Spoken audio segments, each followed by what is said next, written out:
Assalamu alaikum, students. The candidates who are aspiring for the post of headmaster or headmistress, this video is for them. तो आज हम discuss करेंगे एक selection criteria जो होता है for the post of headmaster और headmistress. ठीक है, हेडमास्टर क्या होता है, हेडमिस्ट्रेस क्या होती है, इसकी डेफिनेशन पहले हम देख लेते हैं आपको, ताकि स्टूडेंट्स को नहीं पता, जिन कैंडिडेट्स को नहीं आइडिया, तो उनको थोड़ा सा पता चल जाए। Basically this is 17 grade seat, जिसको हम गजेटेड सीट कहते हैं। ठीक है, ग्रेड 17 की सीट है। और ये आपके जो गवर्नमेंट स्कूल्स होते हैं, जो उनका हेड होता है उसको हम हेड मास्टर कहते हैं, या जो गवर्नमेंट स्कूल्स की हेड टीचर्स होती हैं, हेड मिस्ट्रेस उनको कहा जाता है। ठीक है, तो ये 17 ग्रेड की एक हेडमास्टर की या हेडमिस्ट्रेस की सीट होती है। ठीक है, जिसके लिए आपको पीपीएससी के जो एग्जाम हैं वो देना पड़ता है, उससे गुजरना पड़ता है।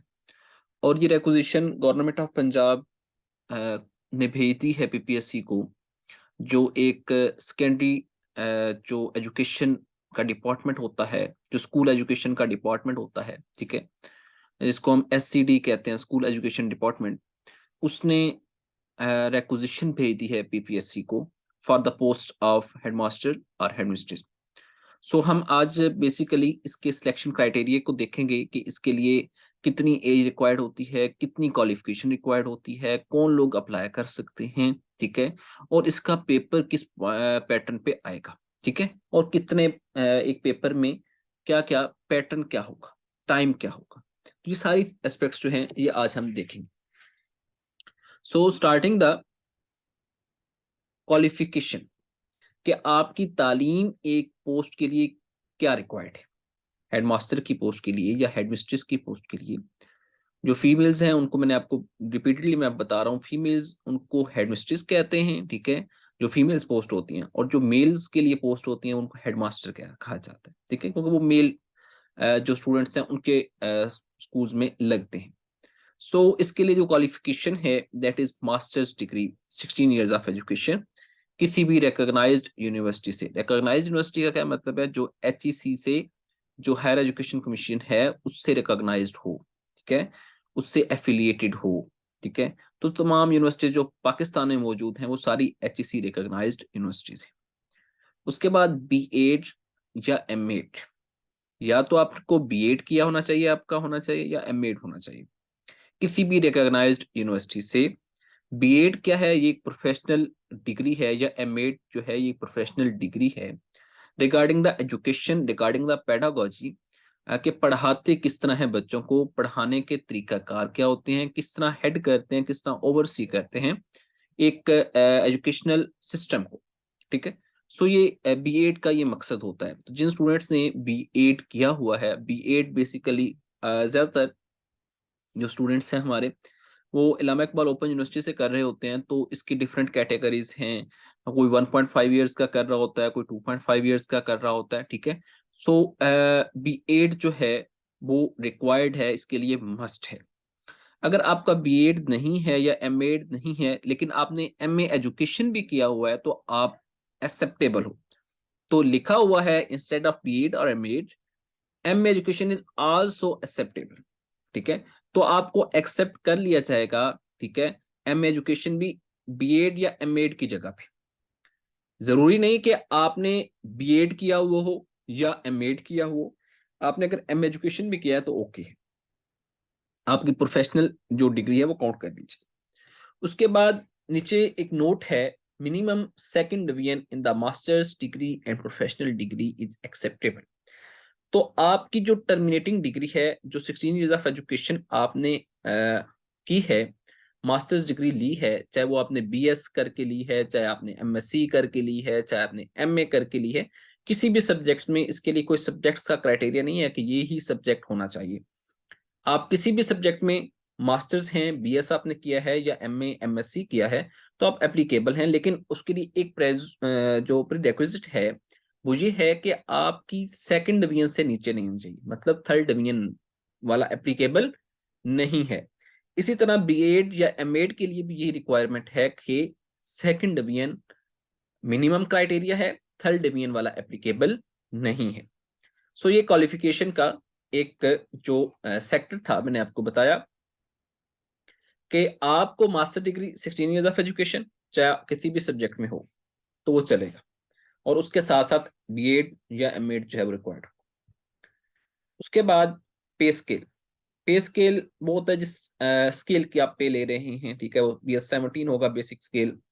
तो ये गवर्नमेंट का क्राइटेरिया होता है, ऑफिसर्स ग्रेड है, ठीक है। और इसके लिए एज कितनी रिक्वायर्ड है? एज है 22 टू 30 ईयर्स, 22 टू 30 ईयर्स, ठीक है। तो मोस्टली जो 5 ईयर्स और 8 ईयर्स की जनरल एज रिलैक्सेशन है वो अपर एज लिमिट में मेल और फीमेल कैंडिडेट्स को जो है वो रिस्पेक्टिवली दे दी जाती है, ठीक है।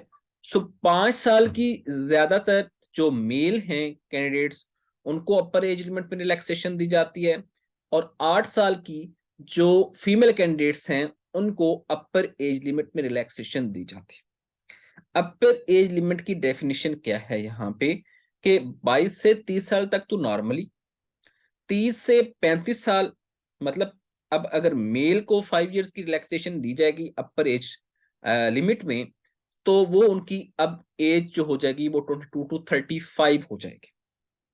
इस तरह अगर फीमेल हैं उनको अगर 8 साल की दी जाती है तो 22 से 38 साल उनकी एज लिमिट हो जाएगी, ठीक है।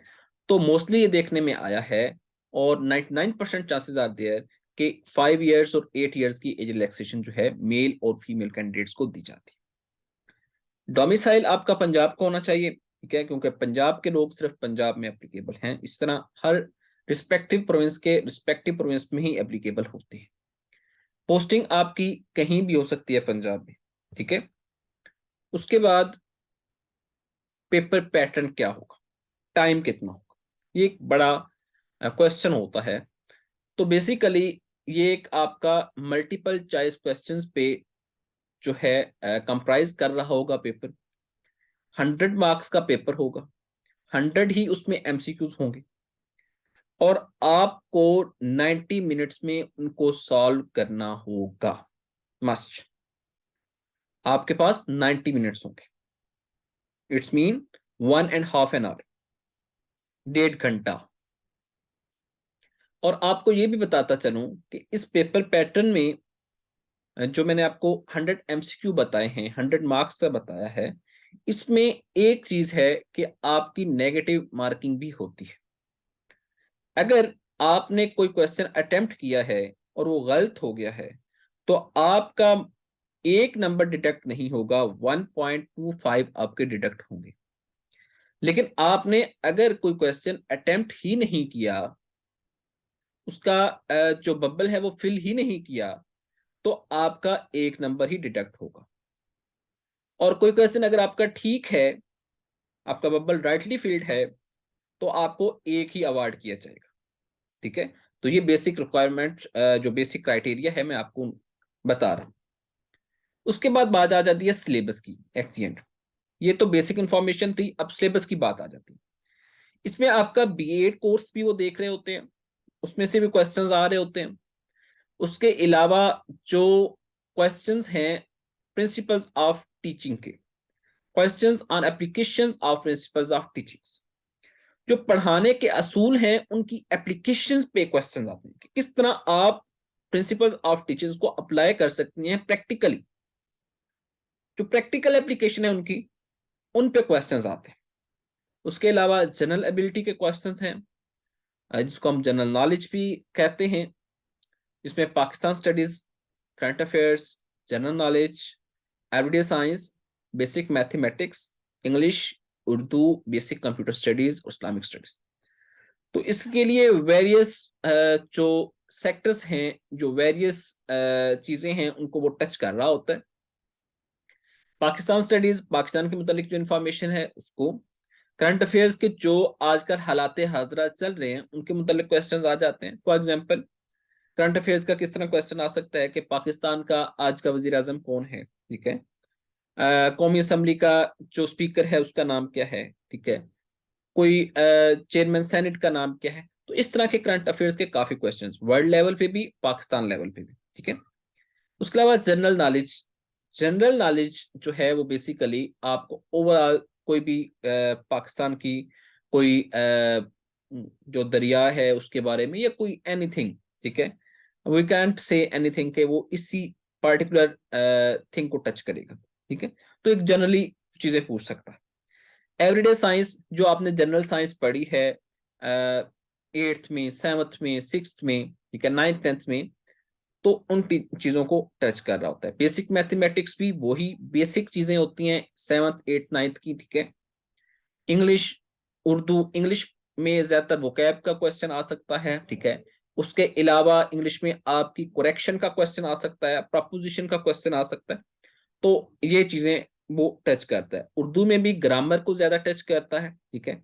ये पूछ सकता है कि ये शेर किसका है, या कोई किताबी कोई मजमूआ है उसके बारे में पूछ सकता है।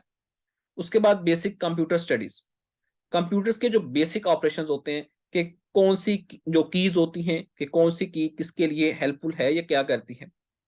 इस तरह इस्लामिक स्टडीज है, इस्लामियात, ठीक है, आपने जो पढ़ी है बेसिकली वही चीजें पूछेगा। उसके बाद आपकी जो सीनियर हेडमास्टर या हेडमिस्ट्रेस की सीट है जो BS 18 की है, उसका सिलेक्शन क्राइटेरिया हम डिस्कस करेंगे। तो ये हमने एक जो हेडमास्टर या डिप्टी हेडमास्टर उसको कहते हैं, बड़े स्कूलों में डिप्टी हेडमास्टर होता है 17 का और सीनियर हेडमास्टर होता है 18 का, ठीक है। तो वहां पे दो पोस्ट होती हैं, लेकिन जो छोटे स्कूल होते हैं सरकारी उनमें एक ही हेडमास्टर होता है, 17 ग्रेड का होता है, ठीक है। सो हमारा सिलेक्शन क्राइटेरिया जो सीनियर हेडमास्टर के लिए है वो almost similar to that of headmaster है जो हमने प्रीवियसली डिस्कस किया, बट कुछ उसमें थोड़ी थोड़ी चेंजिंग्स हैं वो हम डिस्कस कर लेते हैं। पहले तो उसमें जो बेसिक चेंज है वो क्वालिफिकेशन की चीज, कि आपका एमफिल होना चाहिए, मास्टर्स नहीं होना चाहिए, एमफिल होना चाहिए। आर्ट्स में हो, साइंस में हो, या किसी वट एवर के किसी भी सब्जेक्ट में हो, they don't have to do anything with any subject. उनका रिक्वायरमेंट है एमफिल, 18 ईयर्स ऑफ एजुकेशन।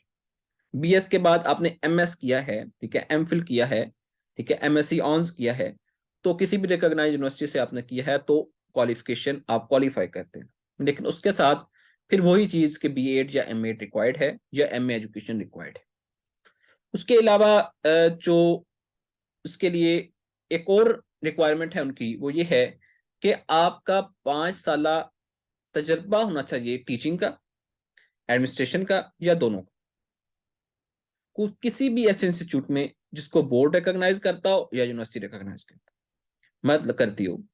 मतलब उनका ये है कि कोई भी प्राइवेट स्कूल भी हो सकता है, वो गवर्नमेंट स्कूल भी हो सकता है, प्राइवेट कॉलेज भी हो सकता है, गवर्नमेंट कॉलेज भी हो सकता है, लेकिन उधर बोर्ड की क्लासेस होनी चाहिए, 9th 10th होनी चाहिए, फर्स्ट ईयर सेकंड ईयर होनी चाहिए। या यूनिवर्सिटी है तो उसमें तो फिर जाहिर है अपर लेवल की क्लासेस होती हैं। तो आपका वहां पे 5 साल तजर्बा होना चाहिए टीचिंग का, या जो एडमिनिस्ट्रेशन है वहां पे आप कोई एज अ प्रिंसिपल या एडमिन में रहे हैं, ठीक है, या दोनों किए हैं तो कोई बात ओके है, ठीक है। तो इसके लिए भी वो सेकंड डिवीजन एक मिनिमम रिक्वायरमेंट है, एमफिल में भी और प्रोफेशनल डिग्री में। उसके बाद पे स्केल इसका 18 है और एज इसके लिए डिफर कर रही है, 28 मिनिमम है, 35 मैक्सिमम है। और इसमें भी 5 और 8 साल की जनरल एज रिलैक्सेशन दी जाती है अपर एज लिमिट में फॉर मेल एंड फीमेल।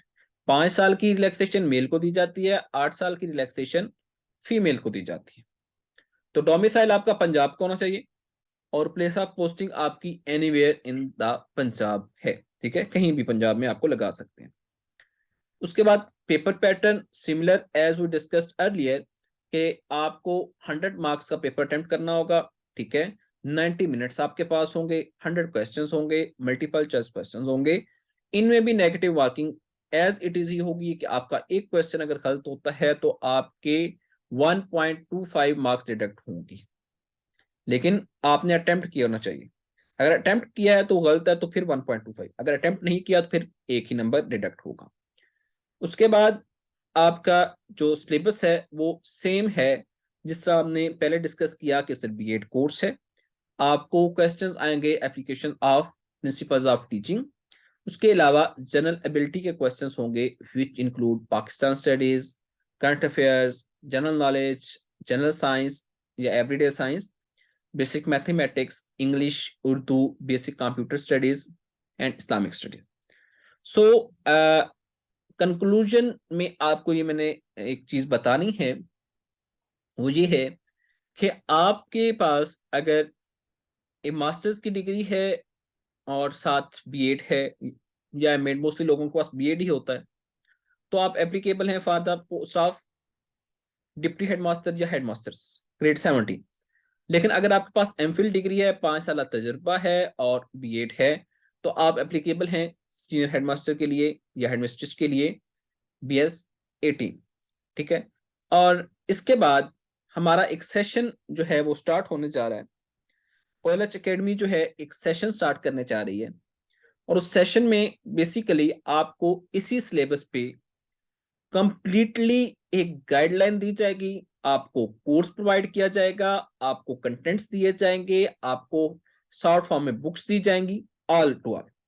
इसके अलावा आपको पास पेपर्स दिए जाएंगे, आपका डेली क्विज हुआ करेगा। ठीक है। आपको डेली जो है असेस किया जाएगा, आपको मार्क्स दिए जाएंगे, और इसी तरह आपका एक प्रॉपर जो है एक टाइम टेबल के तहत जो है आपको तैयारी करवाई जाएगी। ठीक है।